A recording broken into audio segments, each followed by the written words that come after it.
Boteco 4.0, o podcast da ABI que explora a cozinha da transformação digital. Afinal de contas, a vida como ela é está longe de ser a dos vídeos institucionais e pitches. Sou o Cláudio Goldman, o moderador nada moderado dessa aventura.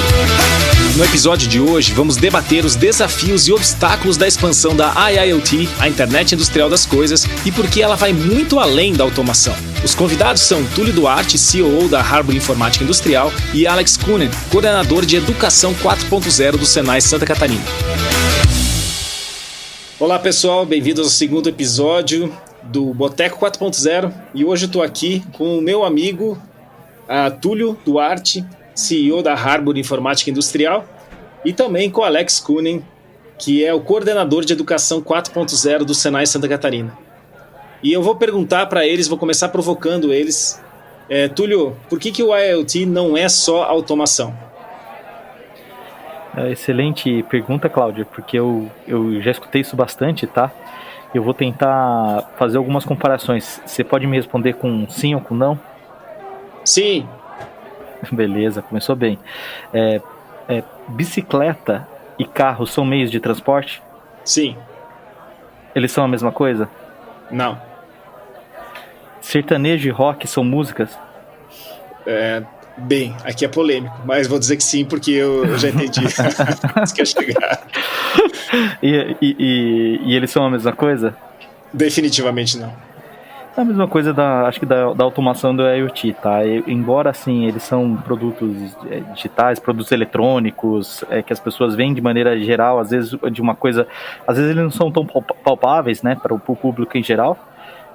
Pode dar essa impressão que são a mesma coisa, que um substitui o outro, mas na verdade eles têm propósito, cada um tem o seu propósito, né? A automação, ela tem lá a função específica, ter um tempo determinístico para processar dados em alto volume. Já o IoT, ele tem a parte de conectar o sensor com um sistema, enviar isso através de um protocolo, essa informação através de um protocolo de TI. Então, eles têm propósitos e usos diferentes. Em alguns casos, pode até ser que seja possível fazer a mesma coisa com ambos.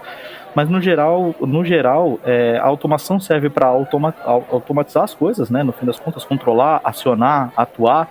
E o IoT, de maneira geral, ele tem sido usado bastante para extração de informação e passagem dessa informação para um sistema que processa na nuvem, um processo que coloca no celular, entrega essa informação de maneira que seja um ganho, um valor para alguém, signifique algo para alguém no fim das contas, quantidade de passos que a pessoa deu, quantidade de ciclos que uma máquina deu e assim por diante, no celular, no tablet, na TV e assim por diante. Tá, então resumindo, existem algumas coisas que são em comum. Por exemplo, se você quer se deslocar 1 quilômetro de bicicleta ou de carro ou a pé, existem vários modais possíveis. Mas quando você vai para algumas aplicações específicas, você começa a limitar os meios de transporte e especificar os meios de transporte. Seria isso? Exatamente. E pode até haver áreas de sombreamento, talvez seja isso que confunda muitas pessoas. Mas, no geral, eles têm propósitos bem distintos, né? A automação para automatizar, para atuar, trabalhar com grandes volumes de dados para mexer o atuador, para abrir uma caldeira, para aumentar uma temperatura.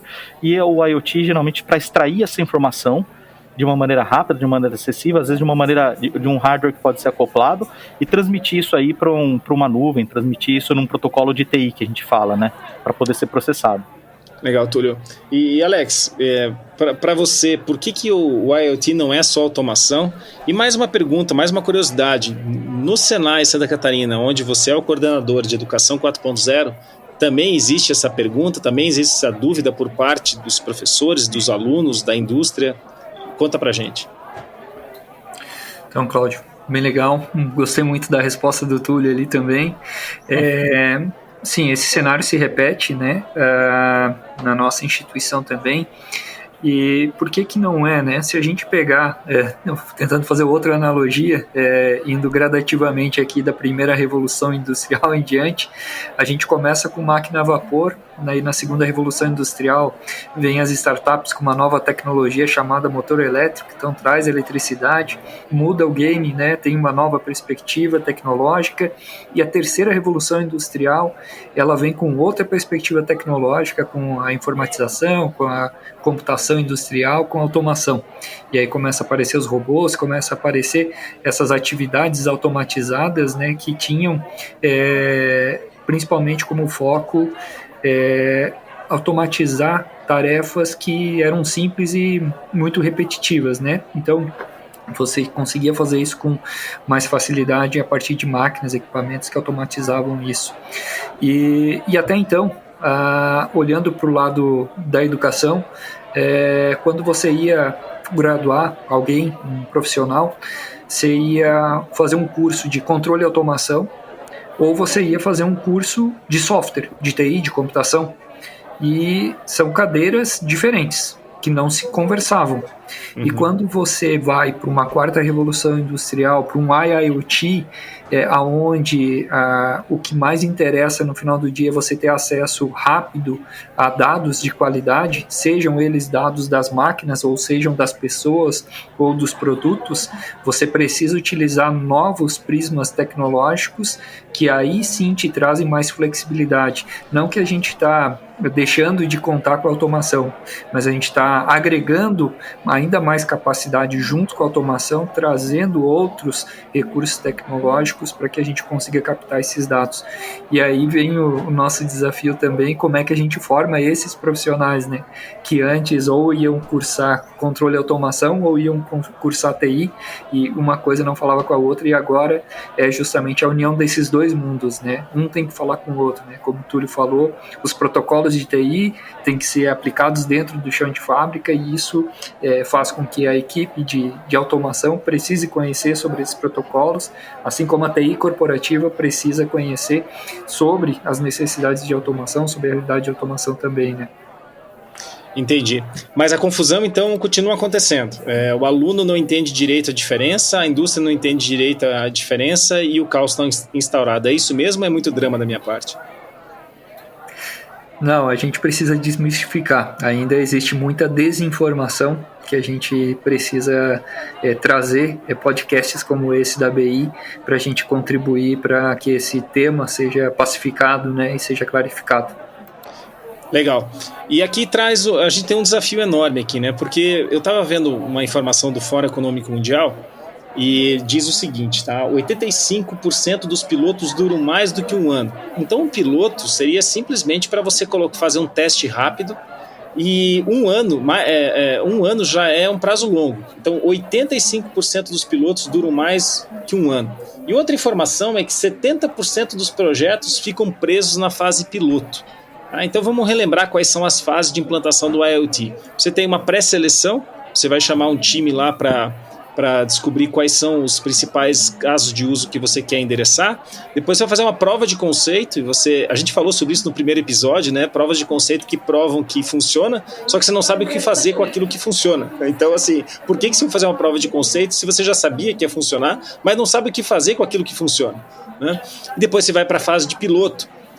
E esse piloto entrega depois para a aplicação comercial, ou seja, para o rollout, né, para a expansão industrial daquilo. Então é onde você vai ter verdadeiramente o ganho. E aí você tem esse lugar, esse buraco negro chamado piloto, onde está há mais de um ano 70% de projetos presos aqui. Túlio, olhando, já que faz um tempo que você trabalha com a IoT, por que a gente está nessa ainda? Por que a gente não conseguiu sair desse buraco negro? Cláudio, eu queria ter essa resposta, tá? Porque minha empresa ela sofre as consequências disso, tá? Eu acho que acontece um pouco de misturar os conceitos de piloto com POC, né? Então, o que eu quero dizer com isso? Vamos lá, tá? Vou citar um caso específico para ver se a gente consegue entender o problema como um todo. Muitas vezes uma empresa ela quer começar a colocar um projeto de IoT, mas ela não faz o alinhamento estratégico, faz isso por uma necessidade de conhecer ou resolver aquele ponto pontualmente. Então coloca-se lá o piloto, já sabendo que não é uma POC, é um piloto, tá? começar pequeno e depois que eventualmente aquilo possa dar certo ou não, faz-se o trabalho de saber se aquilo é prioridade da empresa, se está no alinhamento, convencer as camadas todas da empresa para se fazer uma expansão, porque quando a gente está falando de uma expansão, está falando de um investimento maior, mais voluptuoso, que começa a afetar a vida da empresa toda, não de um setor específico. Muitas vezes isso acontece. Então, eu acho que extrapola talvez um pouco a questão técnica do IoT, porque daí vai chegar por exemplo, vamos supor, tá, que não foi feito um alinhamento com a TI. E a hora que for feita a expansão, vai perguntar, tá, mas esse dispositivo, ele está homologado, ele é seguro? Ele vai começar a responder essas perguntas depois que o piloto já ficou lá 6 meses, quando essas perguntas poderiam ter sido feitas antes. Então, eu acho que é mais uma questão cultural nossa, e não é só nossa, tá? Acho que é uma questão cultural das empresas. Eu não colocaria isso no Brasil, porque acho que esse número não é só do Brasil, né, Cláudio? Não, esse número é mundial. Exato, e eu acho que também entra na conta também a estruturação, o alinhamento do negócio, como provar que aquilo está dando certo e também até propriamente a questão um pouco mais técnica do IoT, que muitas vezes o IoT ele utiliza, por exemplo, uma rede Wi-Fi que em determinada área da fábrica não existe ainda o Wi-Fi. Então, quer dizer, para aquele projeto piloto deu certo, mas para poder fazer a expansão não existem os requisitos nas outras áreas cumpridos que aquele setor específico já cumpriu. Então, tudo isso entra na conta para deixar esse número tão feio aí, tá? Legal. E tem um trabalho, tem um estudo da Microsoft que foi lançado, se eu não me engano, em 2019, período pré-pandêmico, que falava muito dos problemas, dos obstáculos do IoT estarem vinculados a pessoas. Eu lembro que os 3 ou 4 primeiros pontos trazem a questão das pessoas como limitadores, como limitantes do desenvolvimento do IoT. Alex, aí tem um ponto, né, que, vamos lá, vamos fazer vamos começar com uma analogia aqui para te dar subsídio para o que você vai falar, tá? Imagine que um jovem hoje tem as seguintes ofertas de emprego. Ele tem 16 anos e ele tem, oferta de estudo, né? Ele tem lá mecânico de motor a combustão e mecânico de motor elétrico, tá? Para automóvel. Ou seja, ele vai poder corrigir, ele vai poder consertar o motor de Tesla ou ele vai poder consertar motor de Volkswagen. E aí, qual é a decisão que esse jovem de 16 anos, pela tua experiência, qual é a decisão que ele está tomando hoje? E eu quero fazer exatamente essa comparação de motores com a questão da indústria, porque a indústria também precisa de automação, precisa de torneiro, precisa de eletricista, precisa de mecânico e precisa de tudo isso e também precisa de IoT. E aí eu estou ligando com esse trabalho da Microsoft, né, com essa pesquisa da Microsoft, que diz que grande parte do desenvolvimento do IoT não acontece em função das pessoas. Espera aí, as pessoas estão realmente interessadas em estudar IoT? Essa é a provocação que eu queria deixar para ti. Legal, Cláudio. Esse é um tema interessante, né? E, de certa maneira, eu acho que às vezes a gente vive numa bolha, né? E que talvez a gente não consiga compartilhar dessa perspectiva da forma que nós poderíamos ou deveríamos estar compartilhando para que mais pessoas pudessem ter as mesmas leituras. Então, voltando ali à oferta, né? Se fôssemos ofertar hoje uma capacitação, uma formação com esses termos, seja da manutenção tradicional, né, do motor a combustão, seja manutenção para o motor elétrico, para veículos. No cenário atual, eu tendo a entender que a oferta seria mais feliz para a manutenção tradicional, para uma manutenção de motores a combustão. Então, eu conseguiria ter mais pessoas interessadas para isso. E é aquilo que eu falava antes, provavelmente porque esse tema sobre novas tecnologias, sobre a IoT, ele é um tema que ainda está mais presente apenas para o setor industrial, para as empresas em geral, e quando lá, né, num número grande de empresas também. Quando a gente vai abrir isso para os jovens, né, eles não estão com essa leitura tão ampliada, né? Eles podem estar sendo impactados nesse momento pelo metaverso, né? Pela realidade aumentada, realidade virtual, mas a leitura enquanto uma visão de carreira, né? No futuro, eu acredito que ela esteja um pouco limitada, né? Para um grande público.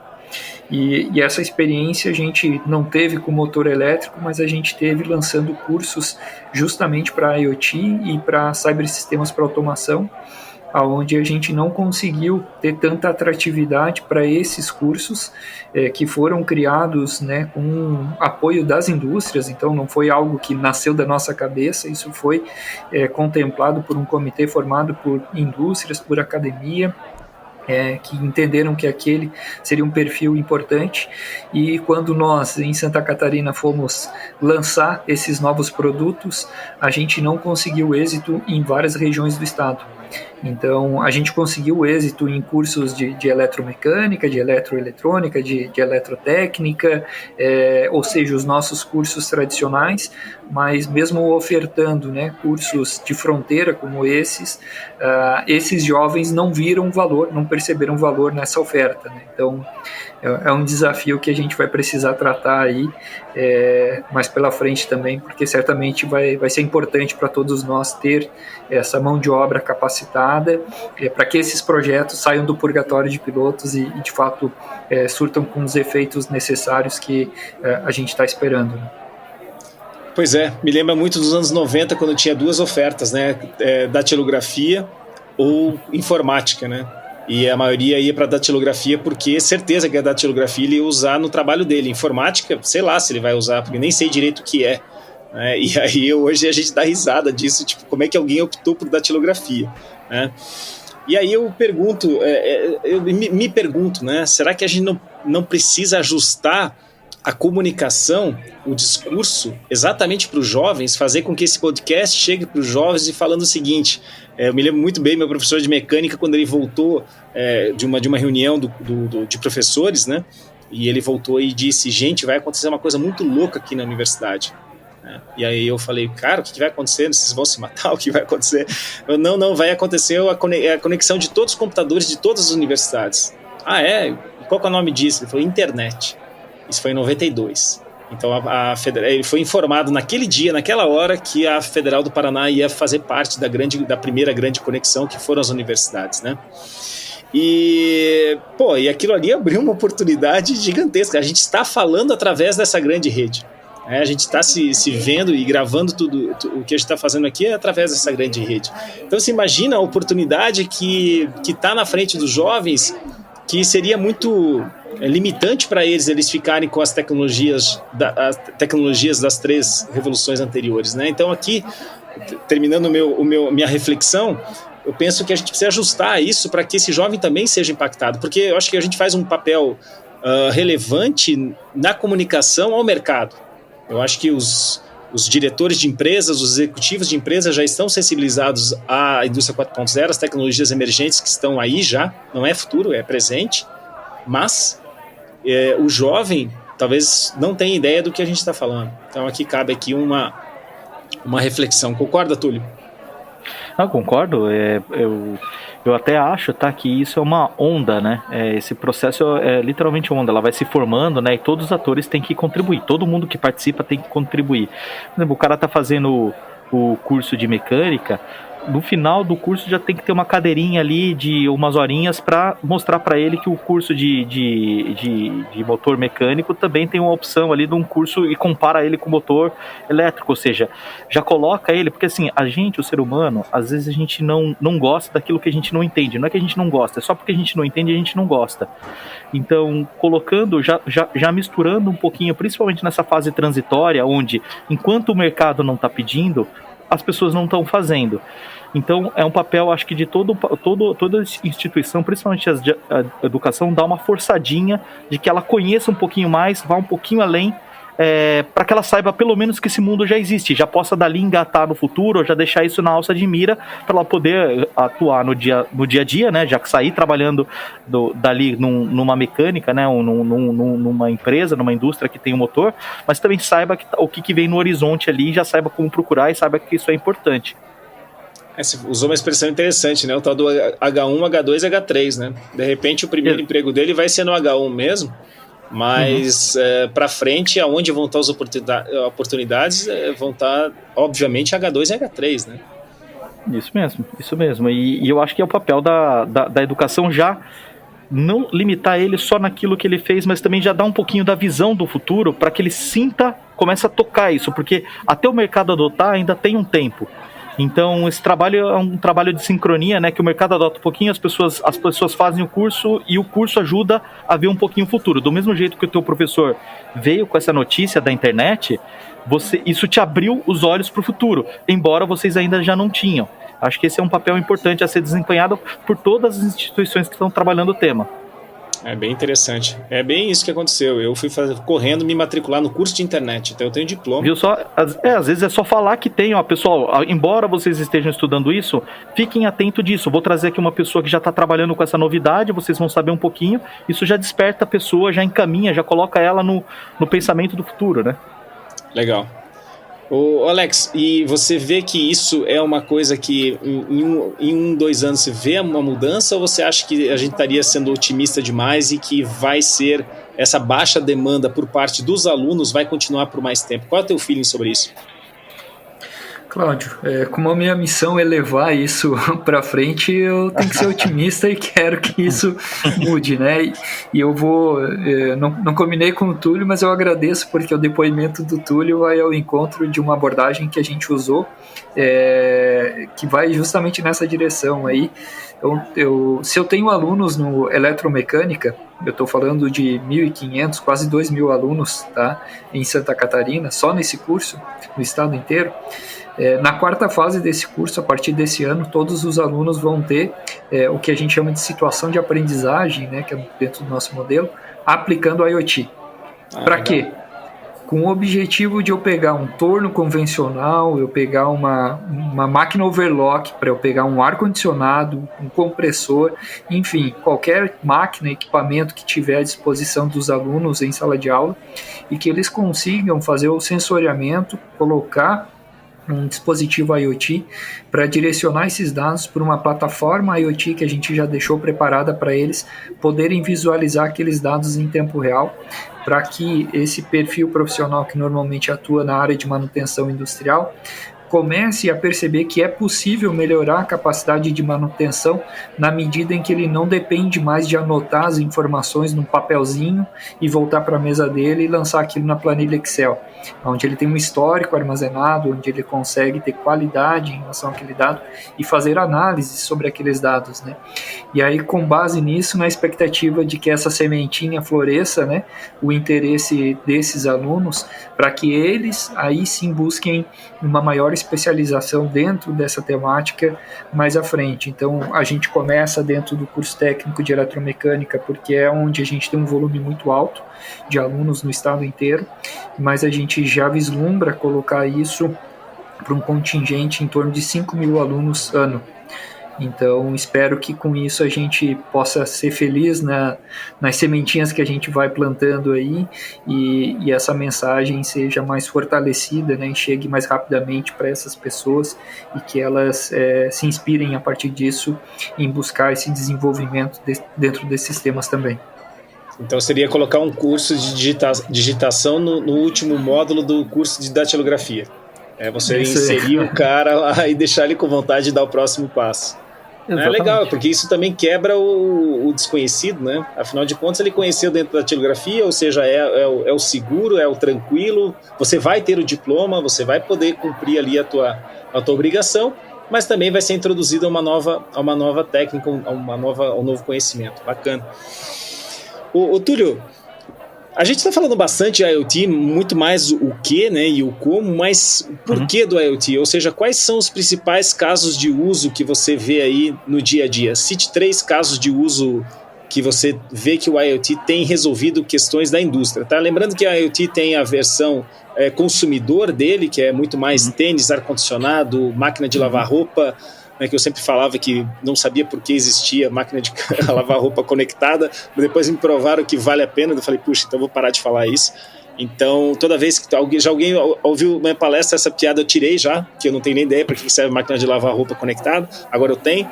Mas, Túlio, para a indústria, ou seja, para fazer negócios, para gerar negócio, ou seja, não é para luxo, não é para conforto, não é para pessoa física, é para pessoa jurídica. Principais casos de uso que você tem visto.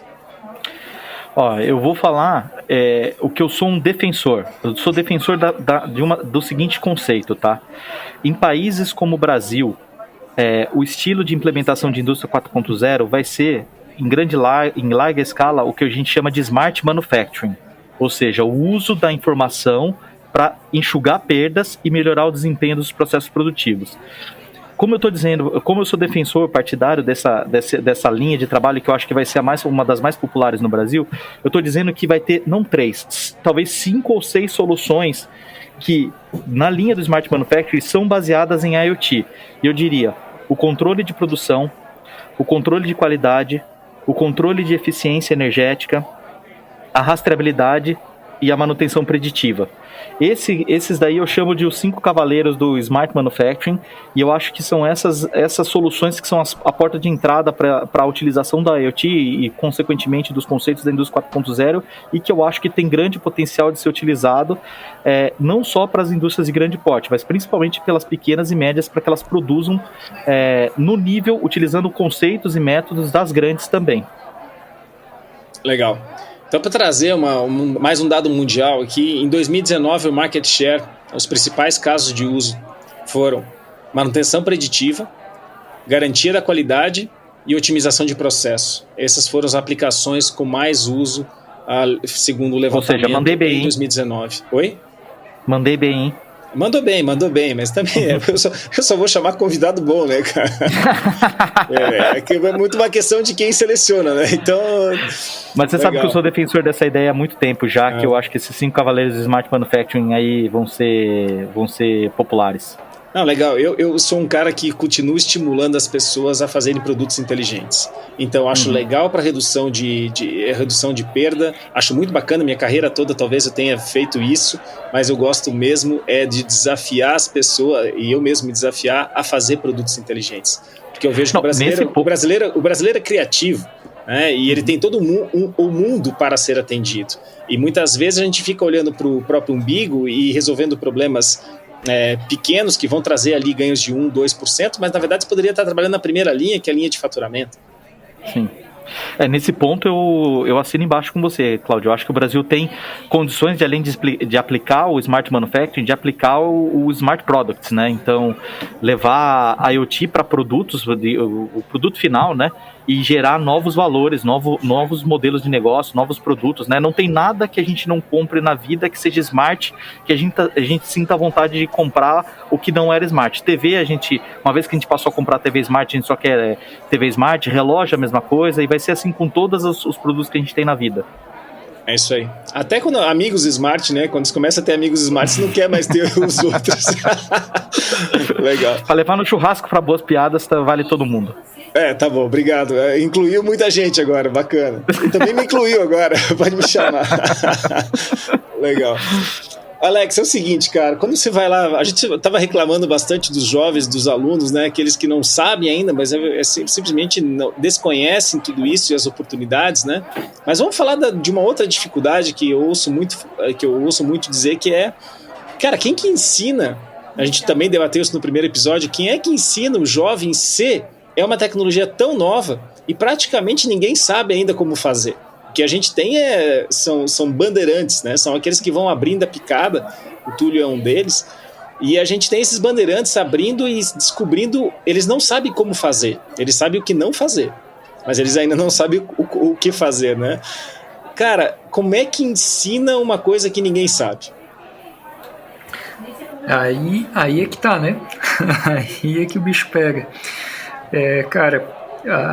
Não conheço uma resposta, né, exata para isso, mas o que a gente tem buscado fazer aqui, a gente em Santa Catarina acabou criando alguns grupos de trabalho especializados em algumas tecnologias que a gente entende ser mais adequadas para esse tipo de desafio que as nossas indústrias estão encontrando, e a partir desses grupos a gente acaba buscando sedimentar ou desenvolver novos conhecimentos, e aí é de formas muito variadas. Então, é ler artigo, é fazer treinamento, é participar de palestras, é participar de eventos, é testar, é comprar alguma coisa e às vezes não ter certeza se aquilo que a gente está comprando vai trazer o resultado que a gente realmente deseja.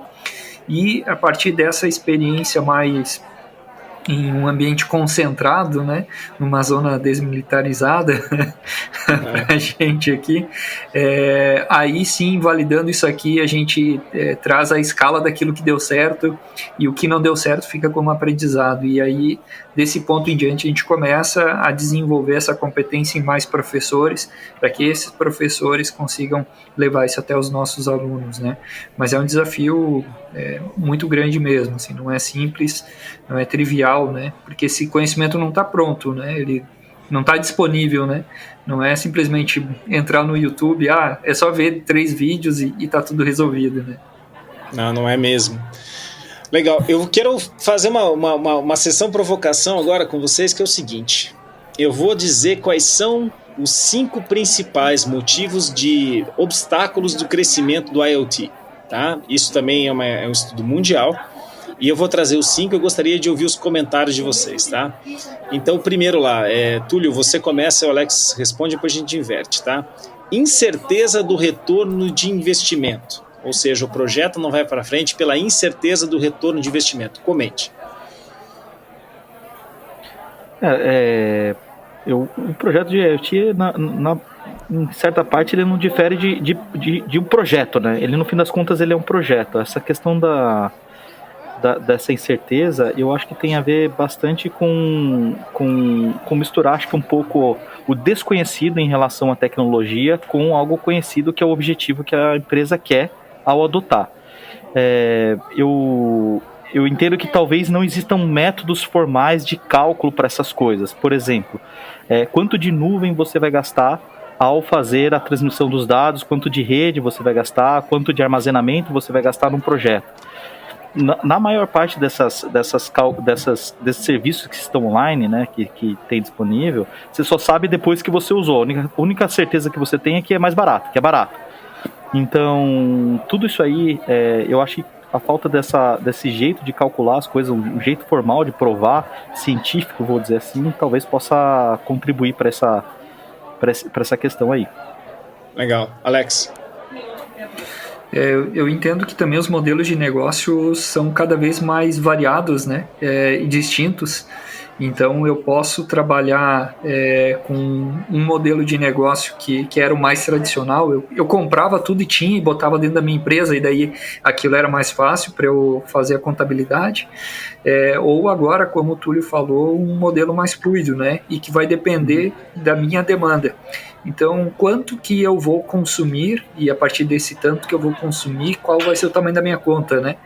E às vezes eu tenho muita dificuldade de simular isso, porque de fato, são novos paradigmas, né, que a gente está utilizando aqui para contratar os projetos, contratar as tecnologias, ou consumir as tecnologias como serviço, né? E aí a forma de analisar isso realmente se torna um pouquinho diferente daquela que a gente estava habituado até então. Vocês acabaram de me dar um tema muito legal para um episódio, que seria custeando a nuvem. Porque esse é um perrengue que a gente passa, quem desenvolve tecnologia, é impressionante. Então toda a conversa de boteco cai nesse ponto, que é assim, cara, como é que você faz? Por isso que eles dão crédito. Porque ninguém consegue custear esse trem, cara, é muito louco.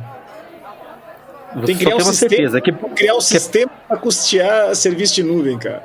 Sim, você só tem a certeza de que é barato, mas você não tem a certeza exatamente do valor. Então, dependendo do ganho que você quer, você tem que primeiro fazer para depois ver. Só que as pessoas pedem primeiro para você provar para depois fazer. Então fica esse dilema. Mas eu vou te falar, cara, quando você vai para inteligência artificial, você começa a levantar umas máquinas, cara, que não são nada baratas. Então, dentro da capacidade que ela tem, né, relativamente falando, né? Pois é, mas brincar de inteligência artificial já não é barato, mesmo com nuvem, tá? Então essa é uma dica aí que eu dou, porque quando você vai ver o preço do Uber no final do mês, não ficou mais barato que comprar um carro, tá? Mas a conta do Uber não é baixa. Legal. Eu entendo o que você está falando. desenvolvimento de IoT estão presos no purgatório do piloto, tá? Esse aqui a gente já conversou bastante, mas o último comentário aí, Túlio. Como é que sai disso, cara? Você já falou que queria saber a resposta, mas eu tô te fazendo a pergunta. Não, eu acho que o alinhamento no começo do projeto, né, entender quando a pessoa está fazendo o piloto, primeiro saber se, por exemplo, se o cliente ele tem a clareza da diferença entre uma prova de conceito e um piloto, né? Ou seja, se ele está testando para ver se dá certo ou se ele está começando pequeno, ou seja, já sabe que dá certo e está apenas começando pequeno. Se ele estiver começando pequeno, para esse piloto poder virar uma expansão, algumas metas a serem atingidas no piloto tem que estar clara do início e tem que saber o alinhamento estratégico da empresa quanto àquele piloto, ou seja, aquilo que está sendo feito no setor vai ser igual para a empresa inteira, a liderança está ciente disso e está apoiando o projeto, já existe um roteiro financeiro, um roteiro de projeto para que essa expansão ocorra. Se tudo isso for combinado antes do piloto, a chance de, na hora que termina os 3 meses, os 2, 3 meses, isso começar a virar uma expansão é muito mais alta do que deixar para começar a conversar desse tipo de coisa lá na frente. E eu vou até citar um exemplo prático. Quando você coloca um IoT na fábrica, quando você coloca um IoT para um piloto, o cara lá do setor cuida para você, ele chama o técnico de manutenção e fala, esse aqui é o equipamento novo que vai transmitir os dados, você cuida aqui para mim. Beleza, quando você vai fazer uma expansão, você já está falando de sair de um IoT para ir para centenas. E aí o cara da manutenção fala assim, então beleza, agora a gente vai conversar com a TI, que eles que têm que cuidar dessas centenas de equipamento. Vai ficar talvez uma disputa entre o pessoal da automação ou é o pessoal da TI que tem que cuidar. Então esse tipo de disputa, esse tipo de nova responsabilidade, se já tivesse sido alinhada lá no início do piloto, agora o time da manutenção vai cuidar e lá na frente isso vai ser um equipamento DTI. Isso agiliza o processo de expansão. Se deixar para conversar isso só depois que o piloto deu sucesso e tudo mais, todos esses alinhamentos de projetos, todo esse tipo de combinações, eu acho que tudo isso afeta para fazer a virada de chave depois de uma expansão. Vou dar meus 5 centavos aqui de contribuição antes de passar para o Alex, mas eu diria o seguinte, muitas vezes não se responde o porquê está se fazendo aquele piloto. E aí quando responde o primeiro, vai para o segundo, vai para o terceiro, vai para o quarto, normalmente não chega até o quinto porquê, porque o negócio cai, ele não fica de pé. Não fica de pé porque o porquê, o motivo, o drive daquilo é muito fraco. É muito mais por querer usar, querer brincar com a tecnologia, querer experimentar, não tem nada errado, né? Mas os porquês mesmo talvez tenham que ser mais explorados no começo, antes de fazer inclusive a prova de conceito, né? Porque vai que a prova de conceito dá certo. Exato. Por isso que eu digo que esse alinhamento sobre o que é o piloto, que é apenas começar pequeno para dali expandir, que eu acho que às vezes fica mal entendido. A pessoa está fazendo, o cara que está vendendo está achando que ele só está começando pequeno e logo vai expandir, e o cara que está comprando fala assim, eu vou só dar uma brincada aqui, dar uma testada. Ele confunde piloto com POC ou com outras coisas. Legal. Alex, contribui aí. Então, vou lá para os 5 centavos também, então. Eu acho que tem isso que o Túlio traz ali de sair do silo da informação, não é o projeto de um departamento, né? Isso tem que estar no radar da empresa e o aspecto de integração disso, né, no negócio da empresa. Então é uma decisão de negócio, né? Então você vai precisar interagir com diferentes agentes no meio de tudo isso aí para a coisa parar de pé. E eu não posso deixar de falar, mas isso está comprovado também pelo Fórum Econômico Mundial, né, dentro do purgatório de pilotos, um dos elementos que são necessários é a formação das pessoas. Você precisa ter o conhecimento disponível, do contrário, é muito teste e erro e acerto, e depois a gente vê o que vai dar, né? E a formação ela vai fazer diferença, não tenho dúvida disso, da contribuição, né, que a formação vai permitir para a pessoa, seja do modelo tradicional, seja do YouTube, seja do ler artigos, seja da forma que for, né, mas esse conhecimento ele tem que estar instalado minimamente dentro da empresa para permitir que a adoção da tecnologia aconteça, né? Não é só o teste da tecnologia, mas depois isso precisa ter uma adoção, né? E a adoção é das pessoas na tecnologia, né? Não é instantânea, né? E as pessoas têm dificuldade de fazer uma adoção de alguma coisa que às vezes assusta, né? É o desconhecido. Então, conhecer faz parte do processo da adoção também. Verdade. Essa questão de transformação das pessoas é o maior desafio. Agora, o terceiro motivo o terceiro obstáculo do IoT, ele é muito curioso, tá? Eu vou comentar com vocês que é o seguinte: alguns equipamentos e tipos de processo tem baixa manutenção e alta confiabilidade.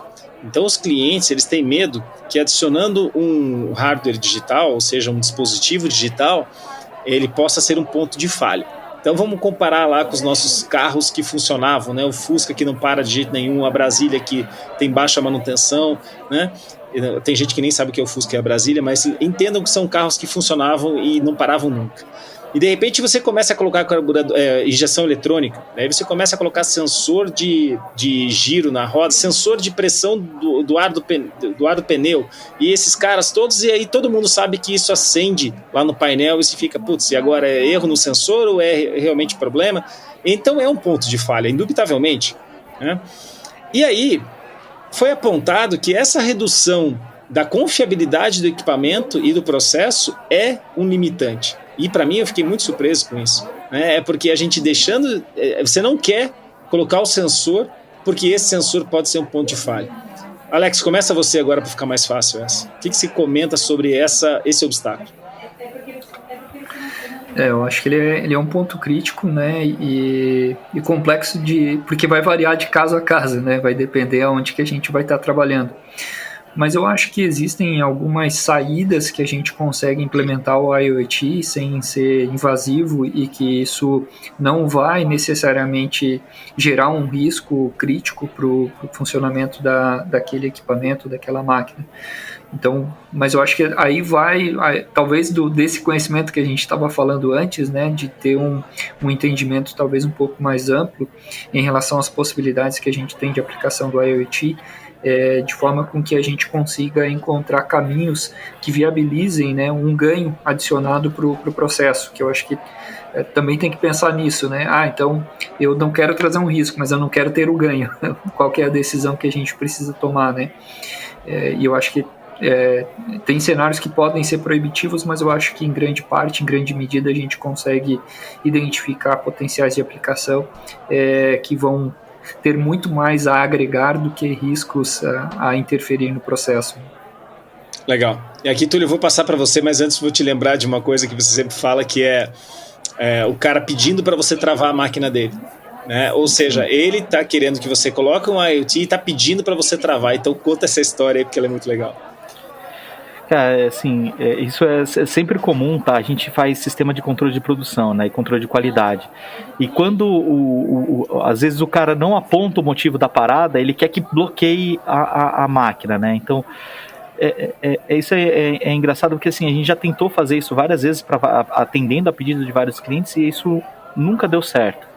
Nunca deu certo não porque tecnologicamente a gente não conseguia travar ou destravar a máquina. É porque sempre alguém da produção ficava, via o tempo, a oportunidade de produção parada, porque o processo, o cara não apontou e vai chamar o fulano para fazer a liberação, para poder fazer o apontamento e assim por diante. Então, na prática ninguém suporta a máquina parada, embora tecnicamente isso é bem fácil de fazer. E a questão que você colocou ali sobre a confiabilidade, né, de colocar por exemplo, um IoT, né, ele diminuir a confiabilidade, é assim: você está adicionando hardware, seja ele mecânico, seja ele digital, hardware é um negócio que vai dar problema, isso é fato. Qualquer hardware que você coloca vai dar problema. A questão toda é o ganho que ele vai trazer.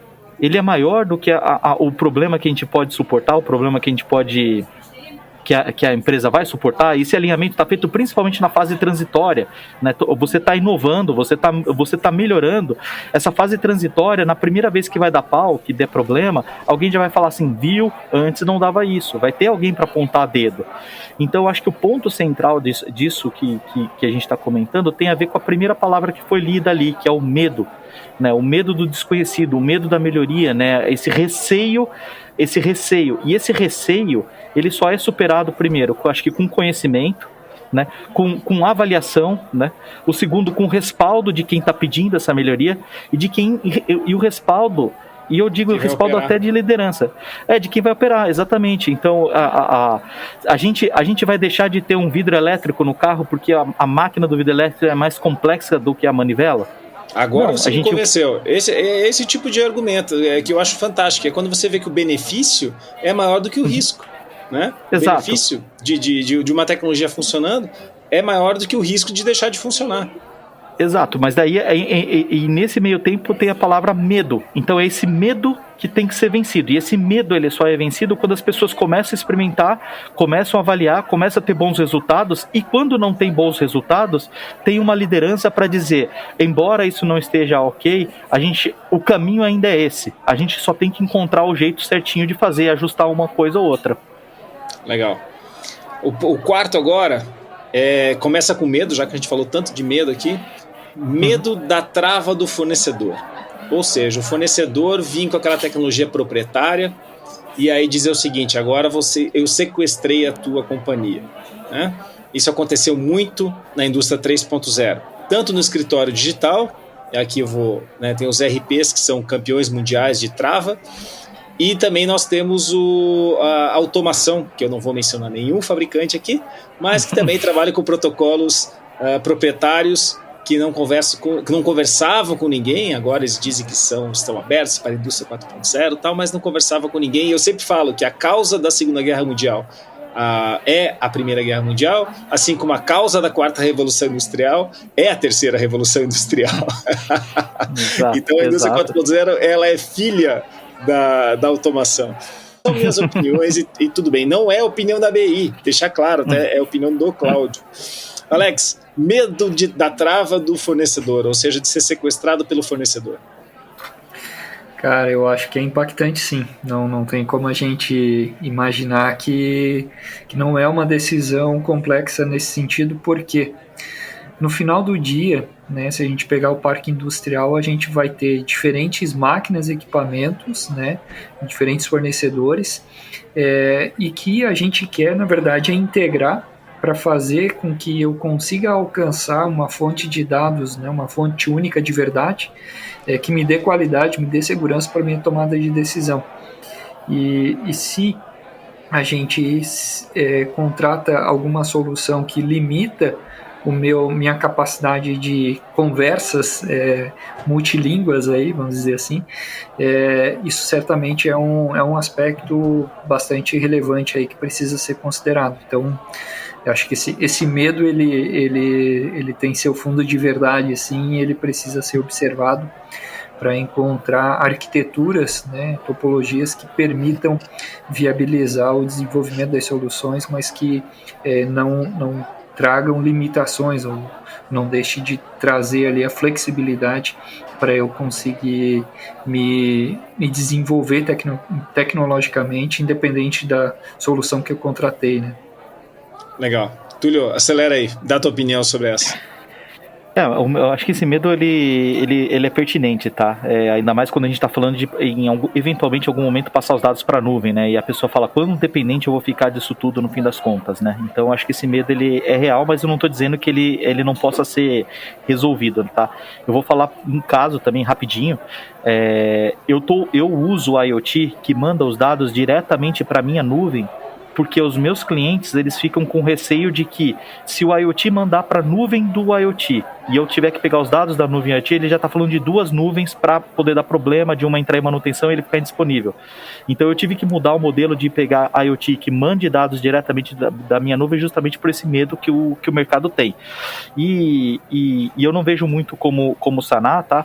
Que é o próprio mercado exigindo, quanto mais exigir mecanismos para garantir que ele não fique refém, ou seja, protocolos abertos, APIs de conexão, interoperação entre sistemas e tudo mais, integração fácil.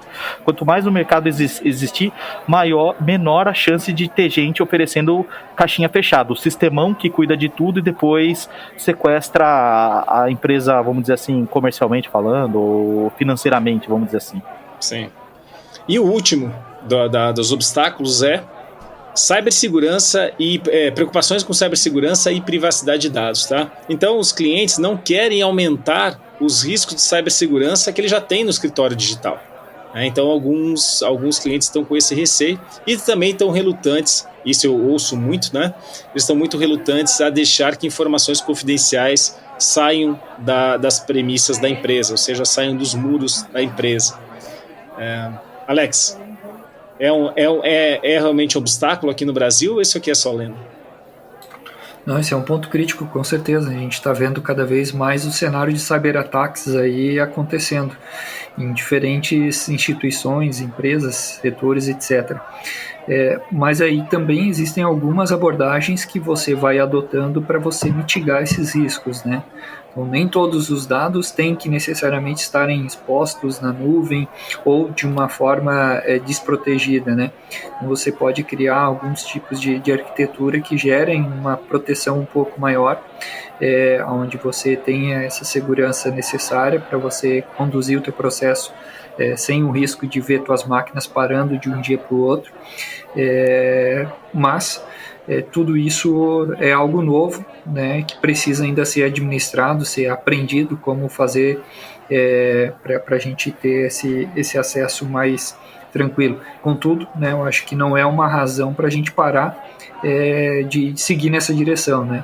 Senão a gente também não vai evoluir, né? A gente não vai ter os ganhos que certamente a gente terá em pouco espaço de tempo aí, a partir do momento onde a gente tenha essa conectividade estabelecida. Né? Túlio? Esse item me chama bastante atenção, né? Que ele parte do princípio de que hoje as redes privadas elas são seguras. Então, eu ia complementar bem isso. Eu tô na ponta da língua aqui para falar o que eu acho sobre isso, mas vai lá. Ela parte desse princípio, a gente tem a vivência aí de que elas são bem seguras também, tá? Eu não estou dizendo que migrar para um novo modelo, um modelo de nuvem, seja mais inseguro ou menos inseguro, mas eu imagino, tá, que quando você monta uma solução de tecnologia para oferecer um serviço na nuvem, uma das preocupações que quem está provendo o serviço tem que ter é a questão da segurança, e provavelmente essa preocupação está na cabeça de quem presta o serviço muito maior do que quem gerencia muitas vezes uma rede privada. Então, porque faz parte, você quebra o teu negócio, né? Se você tem um serviço que toda hora está caindo, está sendo atacado, os seus clientes não vão mais assinar. Então, a preocupação com a segurança ela é muito alta. E não só a questão da segurança, acho que é importante, e as empresas elas estão cuidando bastante, e tem que cuidar mesmo, tá? Desse tema, como que ações que a empresa toma quando há um problema de segurança. Então, hoje eu acho que existe pouca certificação onde uma empresa pode se certificar e dizer, eu sigo essa norma, eu sigo esse padrão, eu sigo esse protocolo e assim por diante. Isso também é pouco exigido do cliente. Eu acho que talvez se a gente conseguir, quando eu digo a sociedade como um todo, né, conseguir estabelecer barras a serem seguidas, né, barras a serem ultrapassadas, né, talvez isso diminua um pouco o receio. Não vai diminuir os ataques, porque os ataques eles vão acabar acontecendo, mas possa diminuir os receios de ver que um serviço às vezes está tão seguro, ou pode estar mais seguro até do que dentro de uma rede privada interna. Pois é. E aí tem toda uma preocupação com rede interna, com dispositivos IoT, com os roteadores e assim por diante. E aí eu estava lendo hoje o Verizon Data Breach Investigation Report, tá? Então, quais são os principais, onde mais acontece o problema? E o dado é 85%, em 85% dos casos de vazamento de dados, o fator humano estava envolvido, né? O fator humano estava envolvido. Ou seja, não é sobre firewall, é sobre a pessoa. Sim, então, o que nós temos, do meu ponto de vista, o que nós temos hoje é um grande analfabetismo digital, ainda. E claro que isso precisa ser endereçado, porque é muito mais fácil você trabalhar na vulnerabilidade da pessoa do que na vulnerabilidade do sistema. Que no sistema você tem alguém que montou aquela arquitetura e colocou algumas prevenções. Mas se você foi lá e cuidou da janela e colocou travas, etc., e a porta está aberta, é muito mais fácil entrar pela porta. Então, acho que essa consciência que o fator humano ele é um risco enorme que precisa ser endereçado, é importante porque eu vejo muita discussão sobre a técnica da cibersegurança e não sobre o comportamento seguro da pessoa, né? Legal. Perfeito. E agora, nos últimos minutinhos do nosso bate-papo, eu queria... É um quadro novo que eu acabei de inventar, tá? É um quadro novo em que o convidado, de surpresa, agora não vai mais ser surpresa, a partir do terceiro episódio não vai mais ser surpresa, mas para vocês está sendo, vocês vão indicar um podcast, um canal, ou um canal de YouTube, né? Ou um livro, um livro bacana sobre o assunto que vocês falaram aqui. Então, algum livro sobre inovação, sobre qualquer coisa. Eu tô falando só para dar tempo para vocês pensarem, tá? Então, vai lá. Essa vai ser a contribuição, vai ser os 50 centavos que vocês vão deixar para aqueles que estão nos ouvindo e querem ouvir mais, querem ouvir o que vocês estão ouvindo, querem aprender tanto quanto vocês. Legal? Alex, teu podcast, teu canal, teu livro como dica para o nosso ouvinte. Tá, eu vou de artigo, então. Vai lá, boa. Tem um artigo super bacana e que está liberado. The Industrial Internet of Things and Analysis Framework. Eles fizeram uma leitura super bacana de várias terminologias na indústria, do emprego de IoT dentro da indústria. Criaram um framework de potenciais aplicações de como que o IoT poderia contribuir. Eu acho que vale muito a leitura aqui, é uma boa reflexão. Tá em inglês, mas dá para usar um Google Translator aqui, traduzir e fica de boa. É um material bem rico que vale a pena a leitura. Legal. Não se preocupe, porque a gente vai colocar um artigo vinculado a esse podcast, e aí você lá nesse artigo você vai ver essas referências que os nossos queridos amigos estão nos dando. Túlio, vai lá.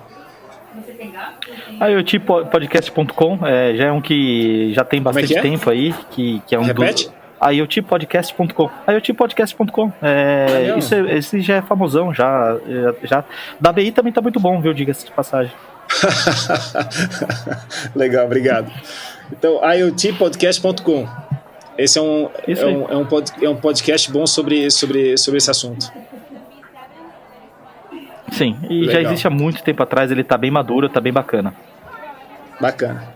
Alex, teus últimos comentários, então, o que você... A gente vai pedir a conta agora, né, porque o Boteco vai fechar, a gente vai pedir a conta. Então me diz aí, cara, o que você está sentindo com toda essa loucura que a gente está vivendo, essa transformação digital, esse momento que a gente está vivendo, comparando com os últimos 5 anos, tá? Você participa do ecossistema da BI já há há 5 anos, né, meia década. E aí eu queria saber qual é a diferença entre o Alex 2022 e o Alex 2017. Vai lá. Cara, acho que as coisas começam a ficar mais claras, né? Muita coisa nova aparecendo, né? Muita informação surgindo a todo instante. E eu acho que poder participar desse ecossistema da BI, poder compartilhar e trocar essas informações, qualifica muito, ajuda muito, né? A gente não está sozinho nesse desafio, então tem mais pessoas para a gente poder trocar e aprender juntos. E eu acho que o ganho é imenso, né? Então acho que realmente um amadurecimento aí do entendimento, tanto em relação às dores reais, né, das nossas empresas, de como que a gente pode contribuir, mas também as soluções que são mais adequadas e aquilo que está sendo mais praticado nos dias de hoje. Legal. Túlio 22 e Túlio 17, qual a diferença? Qual a sua reflexão?